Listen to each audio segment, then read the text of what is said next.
Assalamualaikum warahmatullahi wabarakatuh. Kami dari kelompok 6 akan menjelaskan di bab 9.6 yaitu mengenai mengatasi resistensi terhadap teknologi baru. Ini adalah anggota-anggotanya. Yang pertama, saya sendiri yang pada pertama saya ini dengan dari Cimindra 003. Saya Nabila Andriani dengan 3 digit yang terakhir 011. Saya Nadia Vina dengan 3 digit yang terakhir 020. Saya Belajar Vina yang bodoh di digit terakhir 030. Pemahaman tentang resistensi terhadap teknologi baru.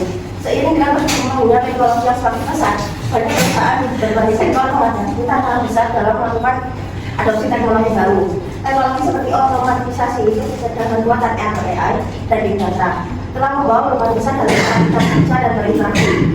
Untuk definisi resistensi, secara umum resistensi berkembang dengan teknologi baru dan dapat didefinisikan sebagai penolakan atau ketidakmauan untuk menerima dan melakukan adaptasi dengan perubahan teknologi yang dapat mempengaruhi cara kerja atau bekerja dari. John Cotton, seorang ahli perubahan organisasi, memberikan pernyataan bahwa resistensi terhadap perubahan adalah salah satu utama kegagalan dalam implementasi teknologi baru di organisasi.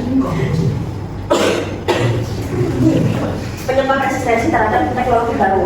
Yang pertama, ketakutan atau kehilangan pekerjaan. Salah satu penyebab paling signifikan dari resistensi terhadap teknologi baru adalah ketakutan bahwa teknologi tersebut akan menggantikan pekerjaan manusia. Contoh dalam industri manufaktur, penggunaan robot dan mesin otomatis telah menggantikan pekerjaan manusia dalam produktivitas musik. Yang kedua, kurangnya pemahaman dan keterampilan teknologi. Terdapat penyebab lain yang membuat resistensi terhadap teknologi baru seperti kurangnya pemahaman dan keterampilan untuk menggunakan teknologi baru yang diimplementasikan. Teknologi baru seringkali memerlukan pengetahuan dan keterampilan tambahan dari kerja yang belum tentu semua pekerja sudah memiliki pengetahuan atau keterampilan tersebut. Penyebab resistensi terhadap teknologi baru.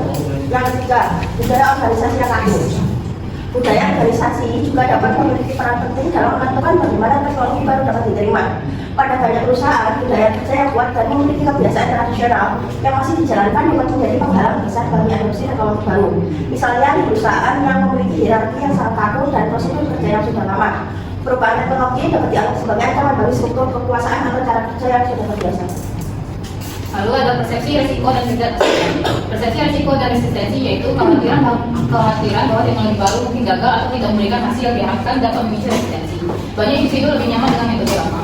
Ketidakpastian operasional dan keuangan, yaitu implementasi teknologi baru seperti ERP seringkali rumit dan memerlukan waktu serta biaya besar tanpa jaminan manfaat langsung. Dampak pada hubungan kerjanya yaitu ketidakpastian dampak teknologi terhadap kerja dan proses kerja dapat meningkatkan resistensi, terutama jika penerapannya tidak terstruktur menyebabkan kebingungan dan diskusi. Di sini ada 3 jenis dari resistensi. Yang pertama ada resistensi individu. Terjadi ketika pekerja atau manajer menolak perubahan akibat teknologi baru. Faktor pendorongnya yaitu ketidaknyamanan, ketakutan kehilangan pekerjaan, atau kurangnya keterampilan. Contohnya, akuntan yang menolak sistem akuntansi otomatis karena merasa sulit atau takut peran mereka kurang. Yang kedua ada resistensi kelompok. Jadi ketika kelompok orang menolak perubahan bersama-sama, sering muncul di departemen atau tim tertentu, didorong oleh kekhawatiran tentang gangguan kerja atau perubahan dinamika. Contohnya, departemen yang menolak perubahan karena merasa terganggu oleh teknologi baru. Dan yang terakhir resistensi pasif dan aktif. Aktif yaitu bentuk penolakan perencanaan seperti hipotesa atau kritik terbuka. Yang pasif yaitu penolakan yang halus seperti menunda pelatihan atau menggunakan teknologi secara minimal. Mengatasi resistensi terhadap teknologi baru, yang pertama ada pelatihan khusus. Memberikan pelatihan yang memadai agar karyawan memahami dan menguasai teknologi baru. Mengurangi ketidakpastian dan ketakutan mereka. Yang kedua ada pelibatan dalam pengambilan keputusan. Melibatkan karyawan dalam proses pengambilan keputusan terkait teknologi baru, membantu meningkatkan rasa memiliki dan meningkatkan resistensi. Lalu yang ketiga ada komunikasi terbuka dan menyediakan informasi yang jelas mengenai manfaat teknologi baru untuk mengurangi kekhawatiran karyawan. Lalu ada pendekatan kolaboratif. Memberikan pelatihan dan pendekatan kolaboratif memungkinkan pengelolaan resistensi secara efektif, mendukung organisasi untuk bergerak maju dengan lebih baik. Selanjutnya ada mitos dan kesalahpahaman tentang teknologi baru. Yang pertama, teknologi akan menggantikan semua pekerjaan manusia. Mitos bahwa AI dan otomatisasi akan menggantikan semua pekerjaan manusia tidak sepenuhnya benar. Teknologi justru mengurangi tugas berulang dan merupakan peran baru yang memerlukan kreativitas dan keahlian, seperti di bidang data dan pengembangan AI. Alih-alih menghilangkan pekerjaan, teknologi mengubah fokus pada peran yang lebih kompleks. Yang kedua, teknologi baru selalu sulit dipelajari dan digunakan. Banyak karyawan khawatir teknologi baru rumit, namun produk dari Apple, Microsoft, dan Google dirancang intuitif dan mudah dipahami. Aplikasi seperti Google Workspace atau Microsoft menawarkan fitur kolaborasi yang mudah diakses. Dengan pelatihan dan keterampilan, maka karyawan bisa beradaptasi dan meningkatkan efisiensi kerja. Yang ketiga, teknologi baru hanya untuk perusahaan besar. Banyak salah paham bahwa teknologi hanya untuk perusahaan besar. Dengan mood dan model software as a service, UKM ini bisa mengakses teknologi seperti cara dan AI dengan gaya terjangkau melalui langganan seperti Spot.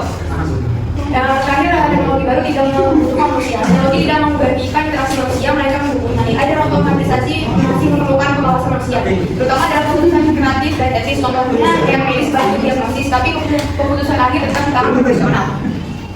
Yang terakhir, membangun kepercayaan terhadap teknologi baru. Membangun kepercayaan terhadap teknologi baru dapat dilakukan dengan cara berikut, yaitu program edukasi.